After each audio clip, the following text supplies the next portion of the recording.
Good morning, everyone. Thank you for joining the Cognitive Systems Institute Speaker Series call. This is Diane Podell. My scheduled speaker today could not make it, and I wasn't able to line up a speaker in short notice. So I thought I would take the opportunity to share with you on this call a cognitive tutorial, a full-day cognitive tutorial that we presented at the Hicks conference last week. I'm just going to give you a brief highlight of each of the presentations, and many of the speakers were already speakers on this speaker series, and their talks were recorded at Hicks, and this is a full hour version of their talks versus a half an hour they've given in the past. But I just wanted to take you through what was presented because it was very well attended and very well appreciated. There were we had 2 IBM fellows, we had great presenters, and then I want to save some time at the end of this call to get feedback from the audience attending today to, number one, see what you like and what you don't like about these calls, and provide some input on how we can improve the calls in 2017. And I'd like to improve attendance, and maybe we need to partner with some other cognitive groups that are doing similar things. So your input will be important to me. But let me just tell you quickly about the cognitive tutorial at the Hicks conference. Hicks is the Hawaiian International Conference for Service Systems. This was the 50th anniversary of the Hicks conference. It's been around for a long time. It's always in January, and it's an academic conference, a prestigious academic conference, and it's the most highly cited for papers. So the last couple of years, we have done a cognitive tutorial. The very first day of the conference are workshops, tutorials, and symposium. And this was a cognitive tutorial. I shared it. I'll show you the agenda, which may be hard to read. But you'll see that we had Grady Booch, an IBM fellow, who presented the embodiment of cognitive, and he also presented on this call in December 8th last year. We also had Chieko Asakawa, another IBM fellow. She's a blind researcher for IBM in Tokyo, and she had a fantastic presentation about the inventions that she has done for the blind and some cognitive assistant tools that will be instrumental in helping the visually impaired. I gave a real short talk about the Cognitive Systems Institute, and then Jim Spohrer in the afternoon gave a great presentation on understanding what cognitive is all about. And Jim presented on our call back in August, and that recording is in our library. Then also in the afternoon, we had Wayne Imaino, another IBM researcher, who presented last January. And he has a platform for machine learning called Kate. And Kate is a robot. And I'll tell you a little bit more about Kate. But Kate was presented, and Wayne and Grady both brought robots to the conference. So that was great fun for the audience. And lastly, we had Hiro Takagi, who's another IBM researcher out of Tokyo, and he demonstrated cognitive systems for the elderly, and that was a great presentation too. And Hiro has not presented on this call, but he is scheduled to present next month, so that's great. So I'm just going to give you a snippet of each of the presentations and encourage you to go back and listen to the recordings that we did on this call, or I will be providing the links on our Cognitive Systems Institute website for the full hour recordings that come from the Hicks conference.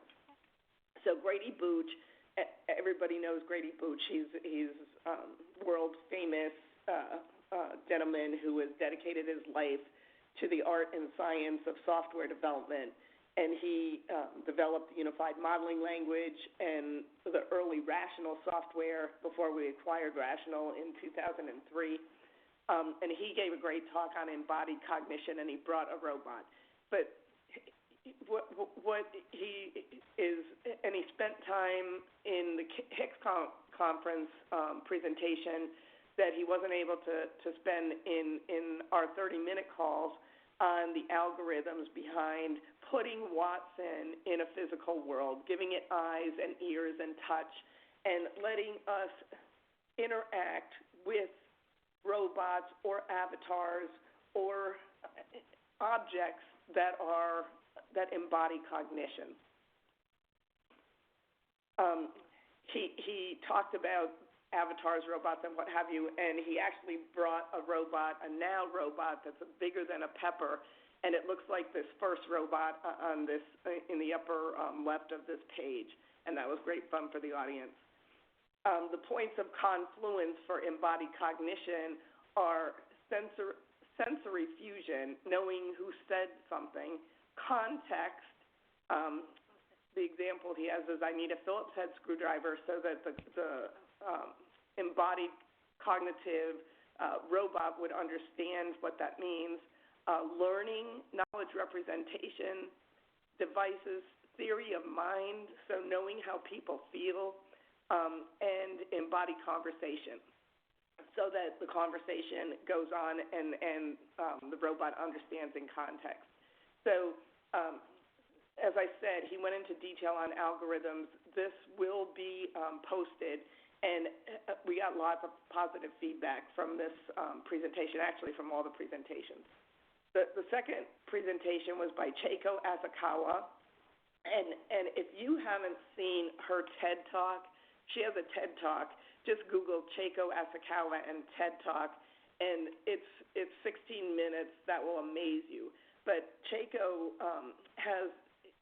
she wasn't blind from birth. She became blind at the age 11, and she has spent her IBM career for decades inventing tools to help the visually impaired.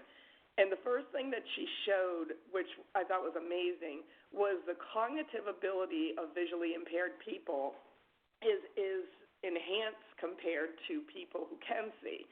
And she did a demonstration of how quickly blind people can hear compared to sight people.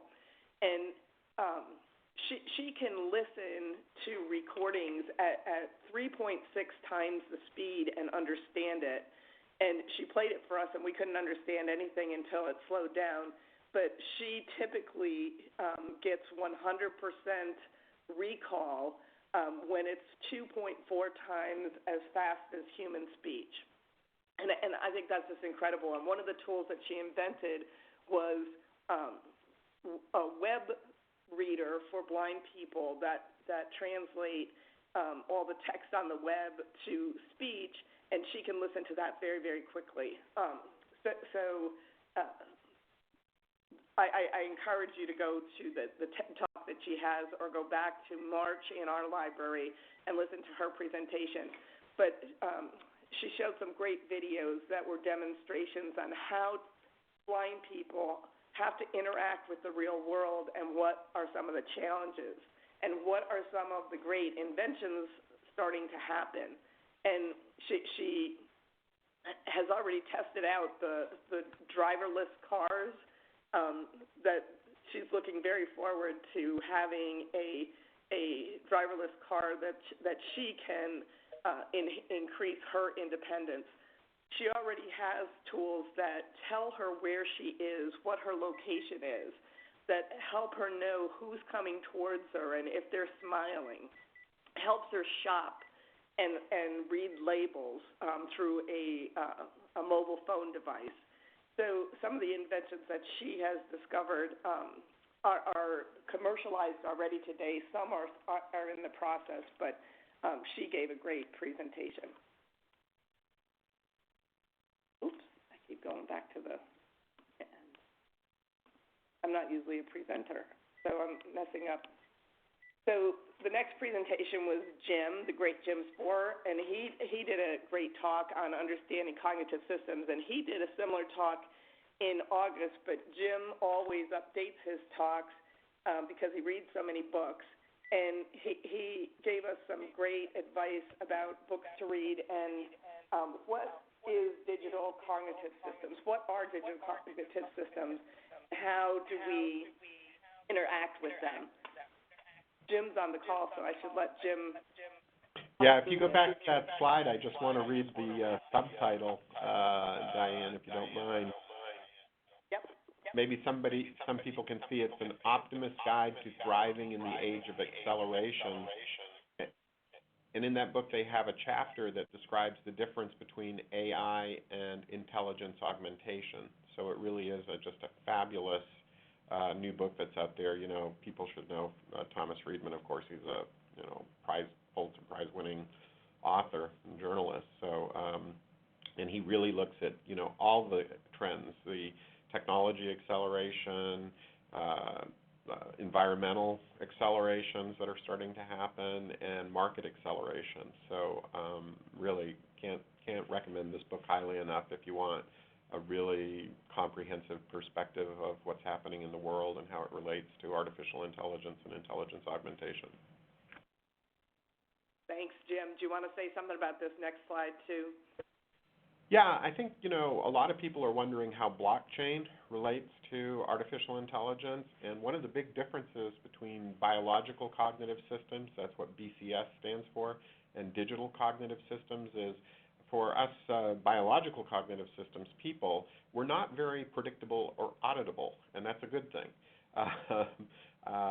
But digital cognitive systems will be much more predictable and auditable, and that's where blockchain can come in, and that's got huge implications for the future and how we run our systems. So anyway, this slide just looks at the differences between biological cognitive systems and digital cognitive systems at the observable level, the hardware level, the software, the data experience and transformation levels.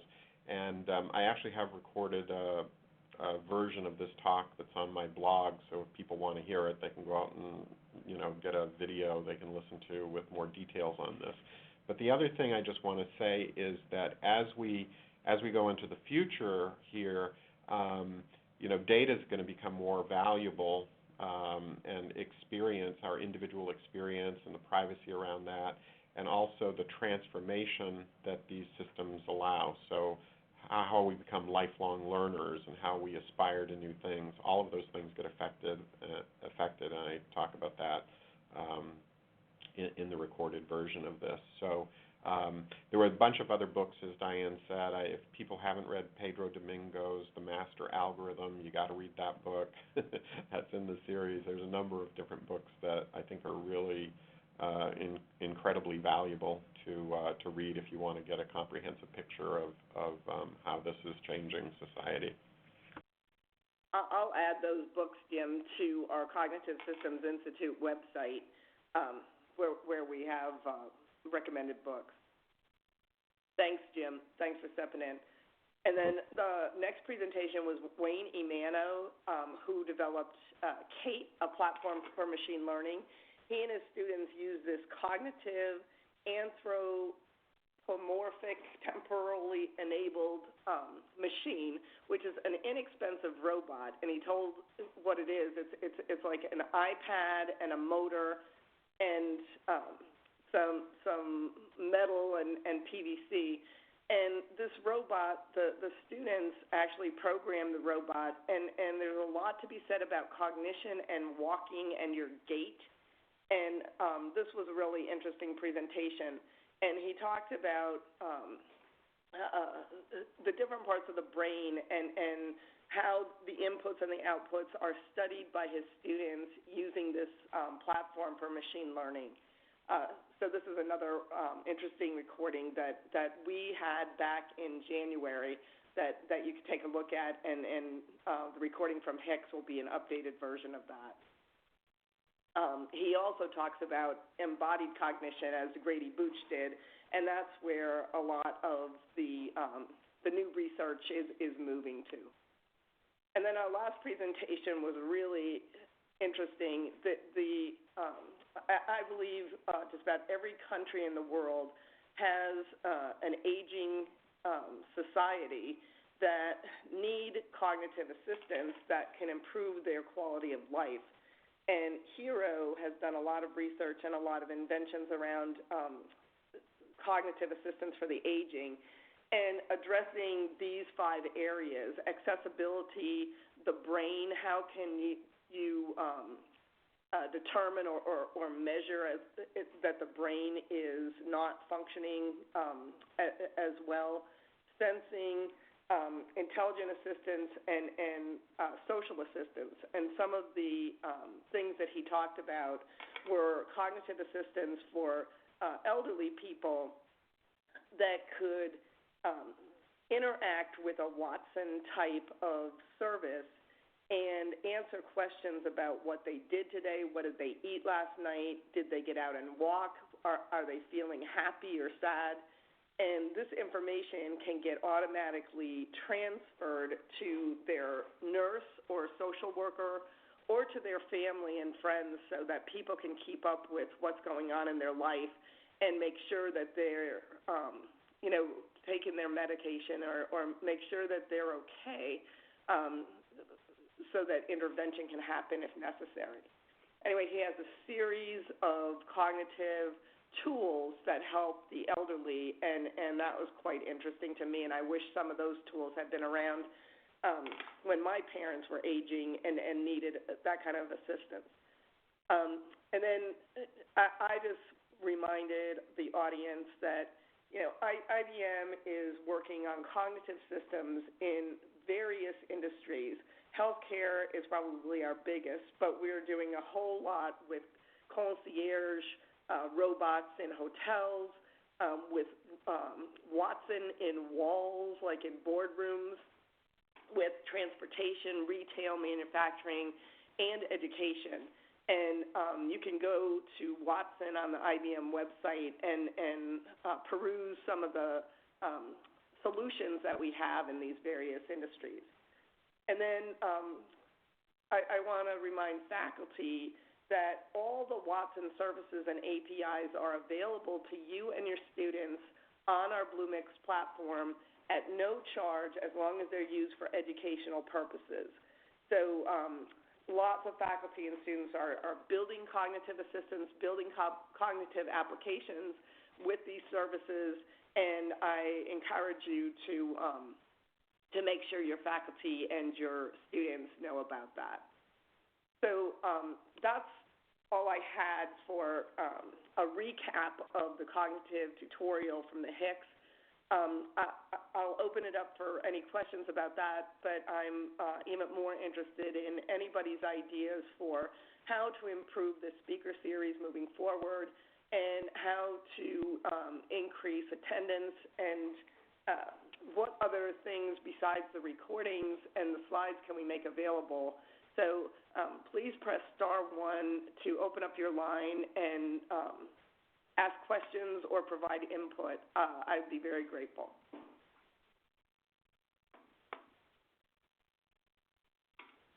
Hi, this is Marty Apple. Can you hear me? Hi, Marty. Yes, I can. Thanks for joining today. I would like to suggest that there's a number of issues out there where other groups are paying attention to them and doing something. If you invite those group people who are within those groups who are doing those things, they might bring in whole groups. I'll give you a simple example. IEEE has written a treatise, very small but good beginning, on ethics in digital systems. It's thought through, and that it would be nice if whoever wrote it, I don't know, makes a presentation here, because that person's got a huge network of other people that might be interested. And I could do the same for a dozen other fields, things going on at the Berkeley campus and so forth where I am. But there's a number of things happening, and special interest groups are popping up in ACM, in AI, and so forth. That would be relevant. So find out what they're up to, pick out those particular individuals, and they will bring a group along with them once they get hooked, because this is really a fascinating set of things that you've been putting together. I think they're just marvelous. Thank you, Marty. And that's fantastic input. Jim has a lot of these contacts, so I may circle back with you and some more with Jim Spohrer on getting some names, but I will peruse the web too and start inviting some of those groups to join us and give us their presentations. So that's a great idea, Marty. I really appreciate it. That is a great idea. Thanks, Marty. That IEEE one is a super one to start with. Stanford also did their 50-year outlook. That's another one that would be good to have. And, you know, the White House OSTP has their report. And the CRA has something coming out. There is what is it, the Triple C? I can't remember. Yeah. They've got a report out, and in fact, I'm co-authoring one. So that there's a whole bunch of places where there are groups that just have to know about this, and the way to do it is to have one of them make a presentation, because then they bring in the group. I also like what Diane did today with this conference report. That was really good. Oh, that was special. I was very appreciative because I wasn't able to find out about it until afterward, and I thought that summary, the way it links and it says, look what they're doing and so forth, is the perfect depth to begin to bring people in, because this is this is, as far as I'm concerned, the future of digital systems. So it's just a matter of getting enough people in to make it progress effectively in as many directions as we can. Yeah. So that's really something we should make sure when there's conferences, we find somebody that was at the conference who can, you know, maybe they were the moderator of a panel or something, and they can just give an overview of their panel or the workshop or whatever. That could be a really great model, Diane, for bringing more people in, especially if some of the panelists can join and just kibitz, sort of like I did a little bit. That's good. That's a good idea too, is to give a summary of what's going on at certain conferences or in certain industries. That's a good idea, to do the summary and then maybe do some in-depth later on that. That's great, you guys. I really appreciate that. Is there any other input anybody has or any statements anybody wants to make?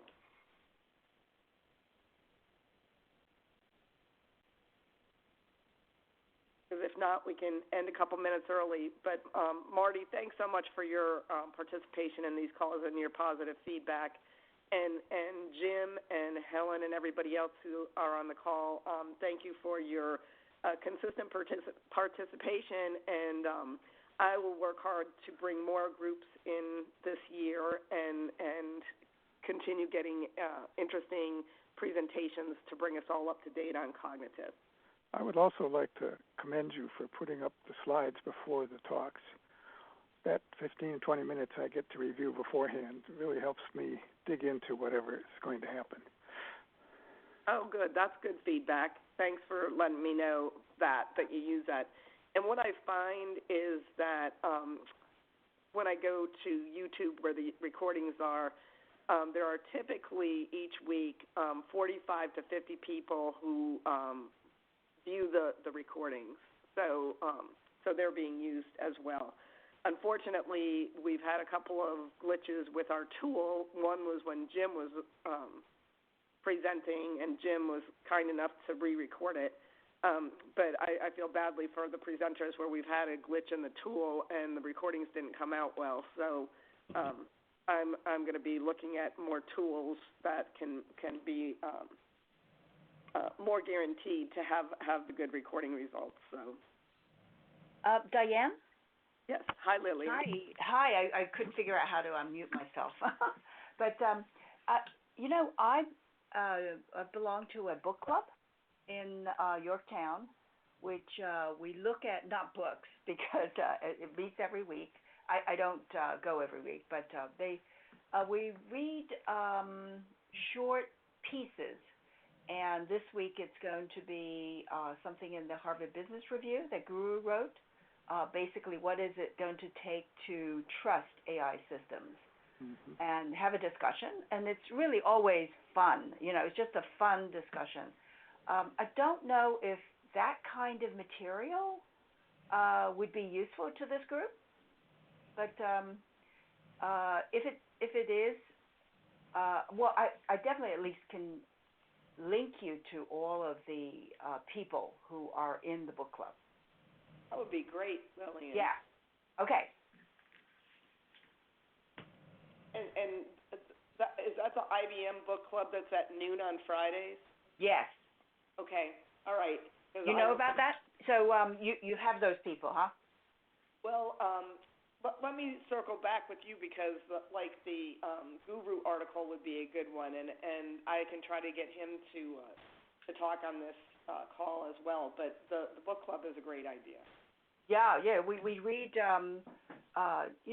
Not impossibly dense or long articles because most of us don't have that kind of time. And it's a free-ranging set of topics,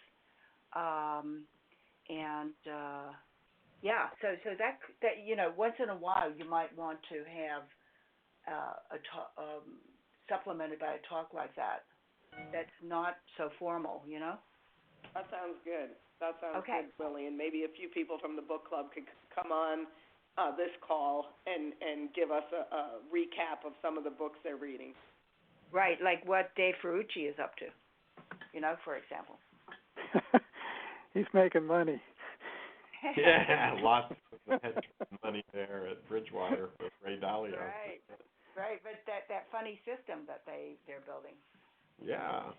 It's interesting that people thought he was going there to work on algorithms for investing and hedge fund investing, and it turns out he's working on algorithms to augment the people at the firm and get the most out of them.